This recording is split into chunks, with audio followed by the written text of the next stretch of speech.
And this really does put the White House in a tough spot here. They don't want to anger union workers ahead of the November election, but they're also aware of the impact this could have, driving up all kinds of prices with the holidays right around the corner. You know what? Doug, it's interesting because speaking of the White House, the president has said, he doesn't agree with Taft-Hartley. And so he wouldn't be interested in implementing that. And the head of the union was just kind of like, do it. You can force us to be there, but we won't do anything. So what can the White House do?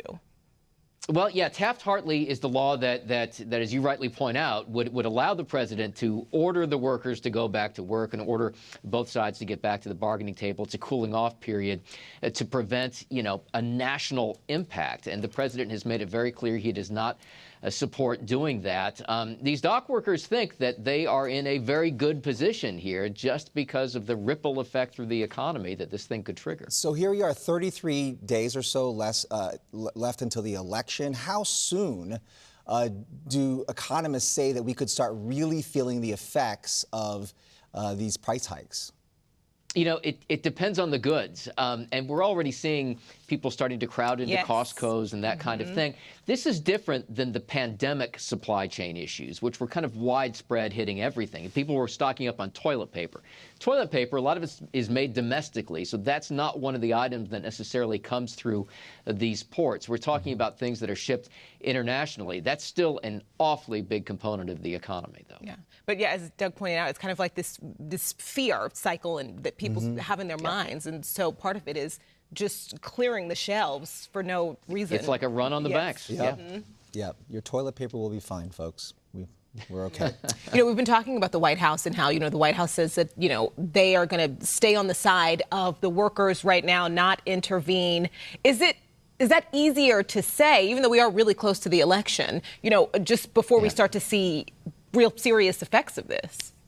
That's right. I mean, I think the White House is working pretty hard behind the scenes to try to get some kind of an agreement here so the president doesn't have to intervene. If this goes for a long time, I mean, this will be crippling, and it causes inflation as well if it becomes widespread. Yeah, the timing here is really interesting because we're 32 days from the election. How much more in terms of inflation and higher prices, even higher than what we're dealing right now, can the American public really take? And will they take those that angst to the polls?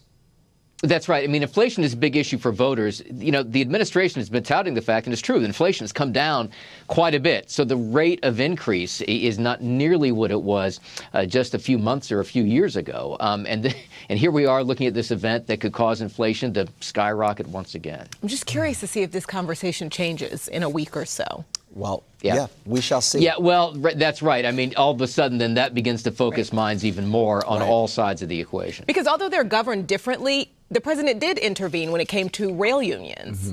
And so that's right. And the president has the ability to do this. Under the Taft-Hartley Act, he can order the folks to go back to work and say, listen, we're going to have a cooling off period here. You have to get back to the negotiating table. If it becomes something that, causes a huge impact across the country, it's just a question, as we keep saying, is how long this thing goes for. I know, Doug, we can talk to you forever, but I know we have to let you go. We'll let you go. We appreciate you, Doug. Thank you. Thanks so much. All right. On to this.